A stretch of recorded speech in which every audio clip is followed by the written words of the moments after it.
In this video, we're going to look into the concept of class diagrams. So what is a class diagram? It follows by the use case what we have done before. A use case is the flow of the orderly matter what we are going to do in the entire process of an event. In my case, it's an HR hotel.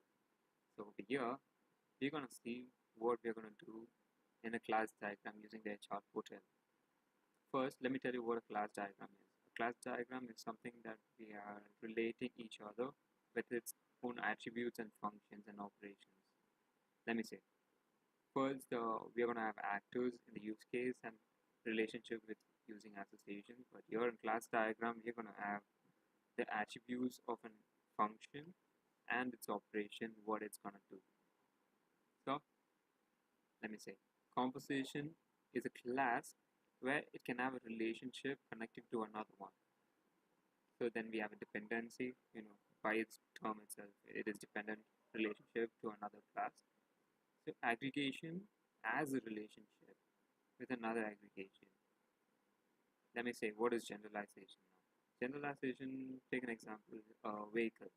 A car, truck, or a bike is related to a vehicle, an entire class, like a fruit with orange, apple, and entire things. So everything generalized into one superclass. That way, association is already contact. So these are the toolbox we're going to use in a class diagram. In my case, it's an HR diagram. So I'll show you what it's going to work as. Here, the class diagram is consisted with an admin, an HR, and an employee. See, here we have the three actors that's going to work in the flow of submitting the application, an interview, then the call letter is sent, agreeing to whether joining the job or not. In my diagram, I'm going to say what this admin gets to do, a HR gets to do, and an employee gets to do. See, and an employee will depend on HR because he's going to conduct the interview and he's going to tell him the final report whether he passed or failed the entire exam.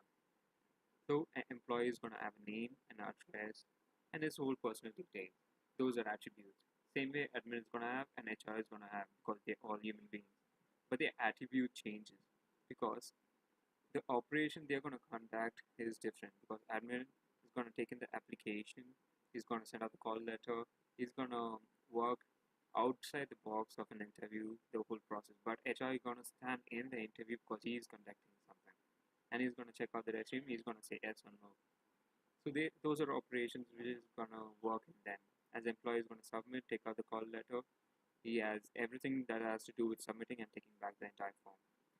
Over here, employee depends on HR, and we have aggregation supporting the composition to relate to each class. So employee relates to admin, and HR also relates to admin because sending this guy sends back to the employee and HR sends back to admin, so that admin can be contacted to the employee.